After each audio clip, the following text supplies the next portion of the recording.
Assalamualaikum warahmatullahi wabarakatuh. Perkenalkan, nama saya Miki Triana dengan NIM 1866021131.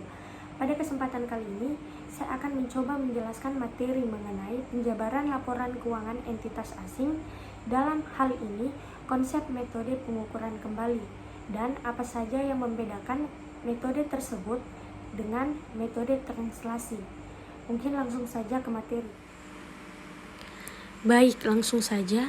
Pada saat perusahaan multinasional Indonesia menyusun laporan keuangan untuk pelaporan kepada pemegang sahamnya, perusahaan harus memasukkan operasi yang berbasis di luar negeri yang dinyatakan dalam mata uang rupiah dan dilaporkan dengan menggunakan prinsip akuntansi yang berlaku umum di Indonesia. Operasi di luar negeri tersebut termaksud anak perusahaan, cabang, atau investasi dari perusahaan Indonesia. Penyajian kembali ini diperlukan sebelum laporan keuangan induk perusahaan Indonesia yang sudah dinyatakan dalam rupiah. Akuntan harus mempertimbangkan perbedaan dalam prinsip-prinsip akuntansi dan perbedaan dalam mata uang yang digunakan untuk mengukur operasi entitas luar negeri. Contohnya yaitu anak perusahaan Indonesia di Inggris memberikan laporan keuangan ke induk perusahaan yang dinyatakan dalam pound sterling menggunakan sistem akuntansi Inggris yang berbeda dengan metode akuntansi dan pengukuran di Indonesia. Selanjutnya yaitu induk perusahaan di Indonesia secara umum harus melakukan langkah-langkah berikut dalam proses translasi dan konsolidasi anak perusahaan di Inggris tersebut. Yang pertama, menerima laporan keuangan anak perusahaan Inggris yang dilaporkan dalam pound sterling. Yang kedua, menyajikan kembali laporan keuangan tersebut agar sesuai dengan prinsip akuntansi yang berlaku umum di Indonesia. Selanjutnya yaitu mentranslasikan laporan keuangan yang diukur dalam pound sterling menjadi nilai setara dalam rupiah. Yang terakhir yaitu mengkonsolidasi akun-akun anak perusahaan yang telah ditranslasikan yang sudah diukur dalam rupiah dengan akun-akun induk perusahaan. Selanjutnya yaitu konsep mata uang. Salah satu konsep penting yang perlu dipahami terkait aktivitas perdagangan internasional adalah konsep mata uang dan nilai tukar atau kurs. Secara umum, menurut standar akuntansi, jenis mata uang yang digunakan suatu entitas adalah yang pertama mata uang fungsional, yaitu mata uang pada lingkungan ekonomi utama di mana entitas beroperasi. Yang kedua yaitu mata uang penyajian atau pelaporan, di mana mata uang yang digunakan dalam penyajian laporan keuangan. Dan yang ketiga yaitu mata uang asing, di mana mata uang selain mata uang fungsional suatu entitas. Keberadaan berbagai jenis mata uang mungkin muncul dalam kehidupan aktivitas suatu entitas, menyaratkan suatu entitas menentukan terutama mata uang fungsional. Selanjutnya, mata uang fungsional, di mana menurut PSAK nomor 10 terkait pengaruh perubahan nilai tukar atau kurs valuta asing memberikan pedoman khusus untuk mentranslasikan atau menjabarkan laporan keuangan dari mata uang asing menjadi mata uang rupiah. Selanjutnya, menurut PSAK nomor 10 mengadopsi konsep mata uang fungsional yang didefinisikan sebagai mata uang pada lingkungan ekonomi utama di mana entitas beroperasi. Selanjutnya yaitu pendekatan mata uang fungsional ini mengharuskan entitas asing untuk menjabarkan seluruh transaksinya ke dalam mata uang fungsional. Pendekatan mata uang fungsional mengharuskan entitas asing untuk mentranslasikan seluruh transaksinya ke dalam mata uang fungsional. Jika suatu entitas mempunyai transaksi yang didominasikan dalam mata uang selain mata uang fungsional, maka transaksi asing harus disesuaikan dengan nilai secara mata uang fungsional sebelum perusahaan menyusun laporan keuangan. Metode penjabaran laporan keuangan dalam mata uang asing terbagi menjadi dua, yaitu yang pertama metode translasi dan yang kedua yaitu metode pengukuran kembali. Metode translasi sendiri digunakan jika penjabaran laporan keuangan dilakukan dari mata uang fungsional ke mata uang lain yang berbeda dengan mata uang fungsionalnya atau mata uang asing. Metode ini diterapkan dalam kondisi sebagai berikut. Yang pertama, entitas tunggal yang mencatat transaksinya dalam mata uang fungsional dan menyajikan laporan keuangan dalam mata uang asing.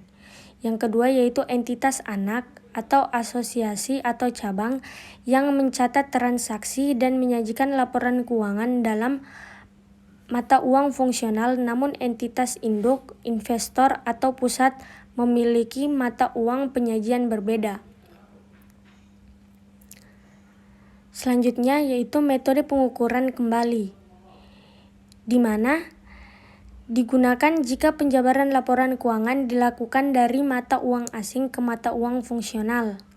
Metode ini diterapkan dalam kondisi sebagai berikut. Yang pertama, entitas tunggal yang mencatat transaksinya dalam mata uang asing dan menyajikannya dalam mata uang fungsional. Yang kedua, entitas anak, asosiasi, atau cabang yang mencatat transaksi dan menyajikan laporan keuangan dalam mata uang lokal tempat beroperasi namun mata uang fungsionalnya sebenarnya sama dengan entitas induk, investor, atau pusat. Kemudian perbedaan metode translasi dan pengukuran kembali dapat dilihat pada slide. Terdapat entitas tunggal, anak, asosiasi, atau cabang, dan juga terdapat entitas induk, investor, atau pusat. Nah, pada metode translasi memiliki entitas tunggal, mata uang pencatatannya yaitu mata uang fungsional dan mata uang penyajiannya yaitu mata uang asing. Sedangkan metode pengukuran kembali memiliki entitas tunggal, mata uang pencatatannya yaitu mata uang asing dan mata uang penyajiannya yaitu mata uang fungsional.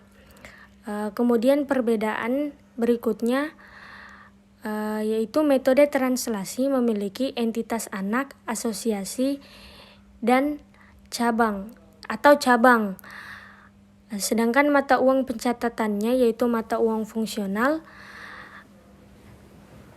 Kemudian mata uang penyajiannya yaitu mata uang fungsional. Sedangkan entitas induk mata uang penyajiannya yaitu mata uang asing. Kemudian metode pengukuran kembali memiliki entitas anak, cabang, atau asosiasi, mata uang pencatatannya yaitu mata uang asing, mata uang penyajiannya yaitu mata uang asing, sedangkan entitas induk mata uang penyajiannya mata uang fungsional.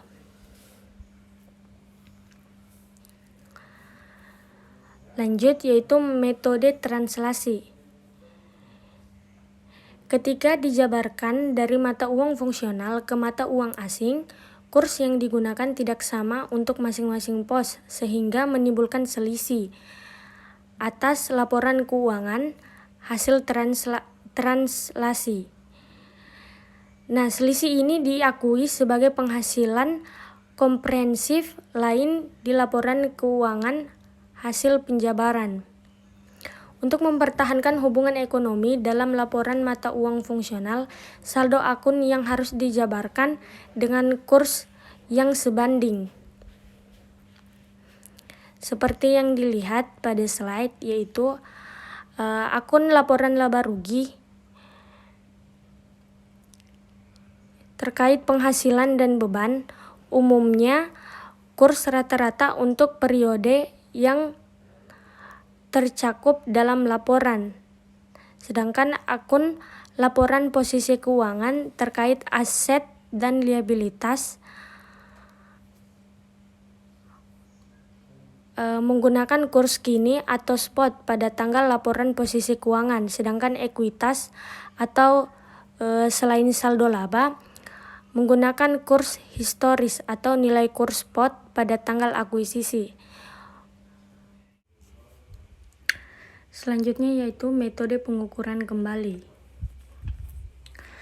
Ketika dijabarkan dari mata uang asing ke mata uang fungsional, kurs yang digunakan tidak sama untuk masing-masing pos sehingga menimbulkan selisih atas laporan keuangan hasil transisi atau penjabaran.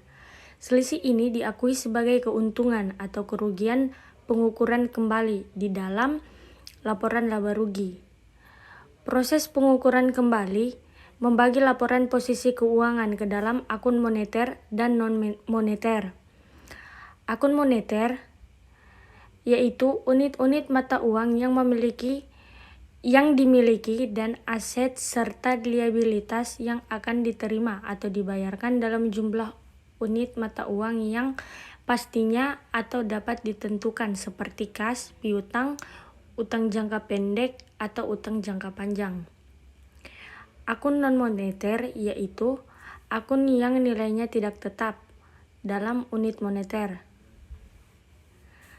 Penggunaan kurs tergantung kepada akun moneter dan non-moneter. Akun moneter sama dengan akun kurs kini dan akun non-moneter sama dengan kurs historis. Selanjutnya pada slide terdapat contoh penjabaran laporan keuangan dalam metode pengukuran kembali. Contoh soalnya yaitu pada tanggal 1 Januari 20X1 PT Induk atau perusahaan Indonesia membeli 100% saham yang berada di Germany Company, sebuah perusahaan yang berlokasi di Berlin seharga 660 juta.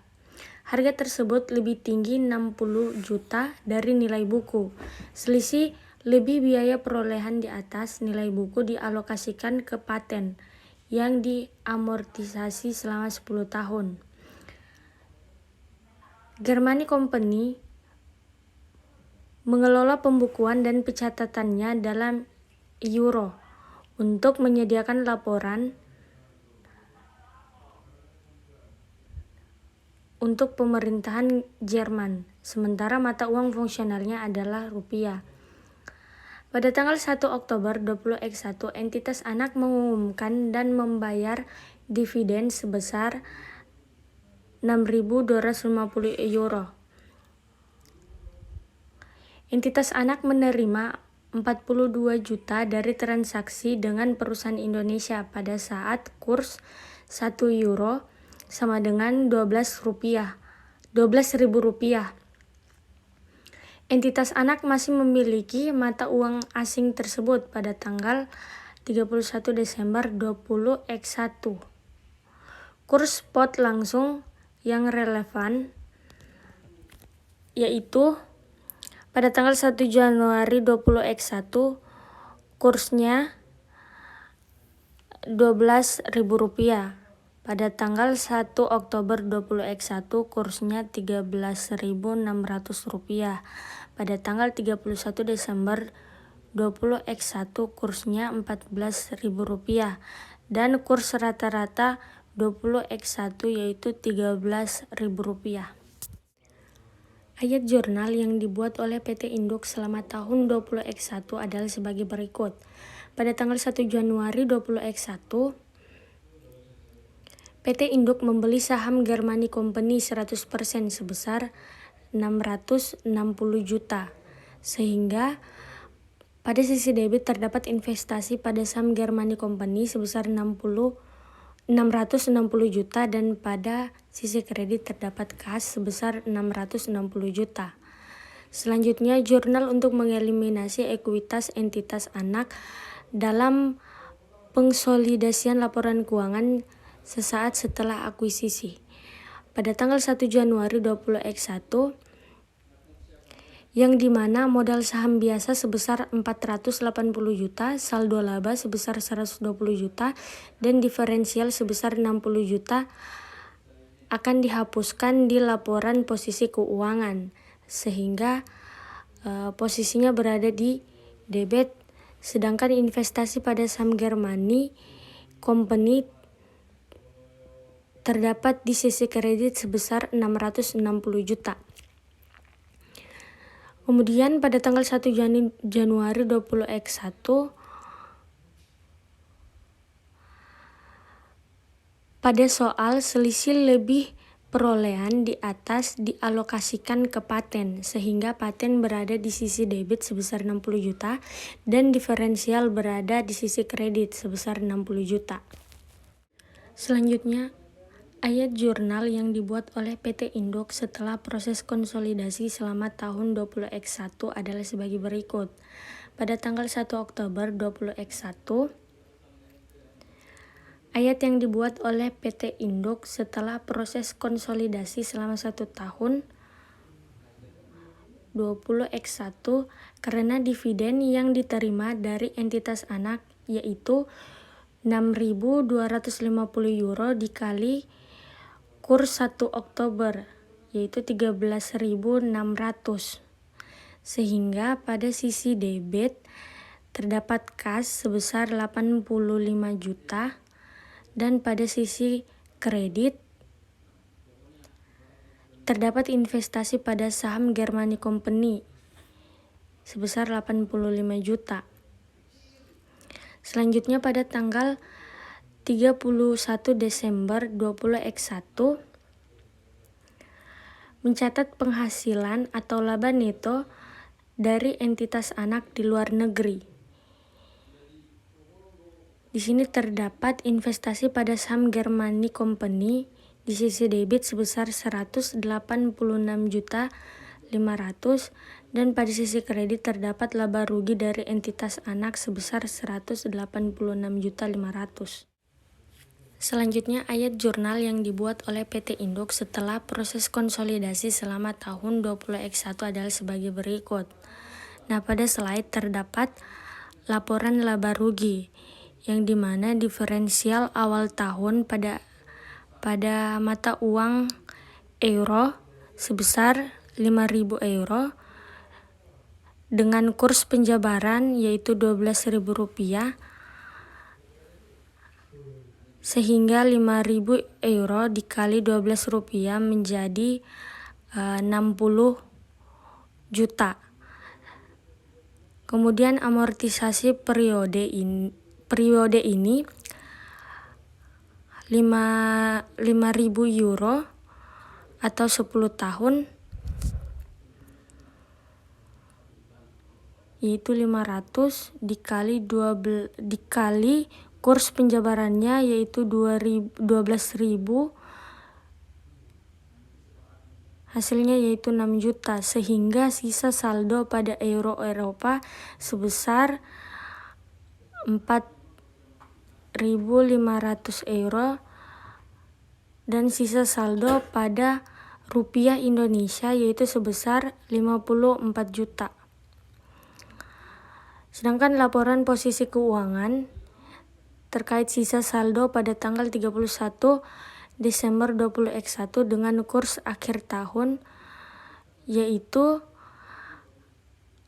4.500 euro dan 54 juta rupiah. Nah, pada tanggal 31 Desember 20X1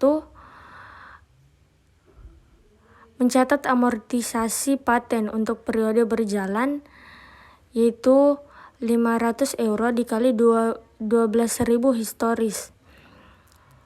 Sehingga di sisi debit terdapat laba rugi dari entitas anak sebesar 6 juta rupiah dan di sisi kredit terdapat investasi pada saham Germany Company sebesar 6 juta rupiah.